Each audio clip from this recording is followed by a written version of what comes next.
નમસ્કાર, હું છું પ્રેરણા. આપ જોઈ રહ્યા છો ઇન્ડિયા ન્યૂઝ ગુજરાતના મહત્વના સમાચારની શરૂઆત કરીએ સુરતથી.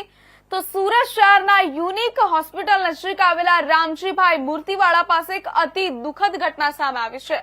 અહીં અજાણ્યા શખ્સો દ્વારા લગભગ 15 થી 20 શ્રીજીની મૂર્તિઓની આંગળીઓ ખંડિત કરવામાં આવી છે. આ ઘટનાથી મૂર્તિકાર શોકમાં ગરકાવ થઈ ગયા છે અને તેમનો 4 મહિનાનો પરિશ્રમ નિષ્ફળ જતા તેઓ ધ્રુસકે રડી પડ્યા હતા. જોકે આ સમગ્ર મામલે ખટોદરા પોલીસે તપાસ શરૂ કરી છે. રામજી મૂર્તિવાળા પાસે લગભગ 150 થી વધુ ગણપતિની પ્રતિમાઓ બનાવવામાં આવી રહી છે. મૂર્તિકાર દ્વારા છેલ્લા 4 મહિનાથી અથાક મહેનત કરી આ મૂર્તિઓ તૈયાર કરવામાં આવી રહી હતી.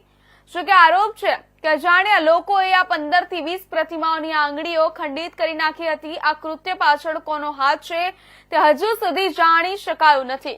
મૂર્તિકારનું કહેવું છે કે તેઓ જમવા માટે ગયા હતા તે દરમિયાન આ કૃત્ય કરવામાં આવ્યું છે. તેમણે આ ઘટનાની જાણ ત્યારે થઈ જ્યારે મૂર્તિઓ જોવા માટે કેટલાક લોકો આવ્યા અને તેમની નજર ખંડિત થયેલી મૂર્તિઓ પર પડી.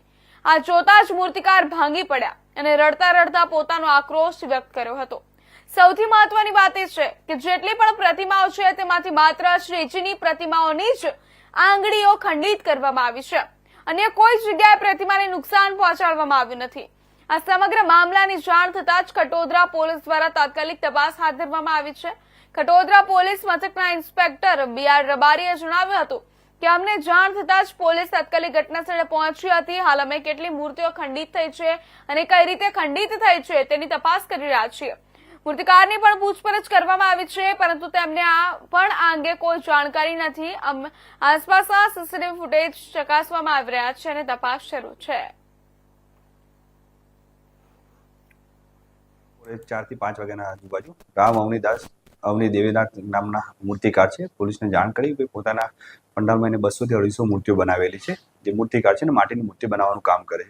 ત્યાં 10 થી 12 મૂર્તિઓ જેવી છે જે મૂર્તિઓને આંગળીઓનું ભાગે નુકસાન થયેલું છે એ માહિતી આપી. ત્યારબાદ પોલીસે ત્યાં જઈ તપાસ કરી અને મૂર્તિકારને બીજાની પૂછપરછ કરતા એ છેલ્લા 3 મહિનાથી મૂર્તિઓ બનાવવા માટે પંડાલ નાખે છે અને માટીની મૂર્તિઓ પર્ટિક્યુલરલી બનાવે છે. તો એનું કેવું છે કે મારા જોડે 20 થી 25 મજૂર છે અને દિવસ દરમિયાન હજારો લોકો મૂર્તિઓ સિલેક્ટ કરવા અને પોતાનો ઓર્ડર કરેલી મૂર્તિ કેટલી બનીને જોવા માટે આવતા હોય. સાથે પરિવારને બાળકોને સાથે લઈને પણ આવતા હોય છે. માટીની મૂર્તિઓ છે ભેજવાળું વાતાવરણ જેના કારણે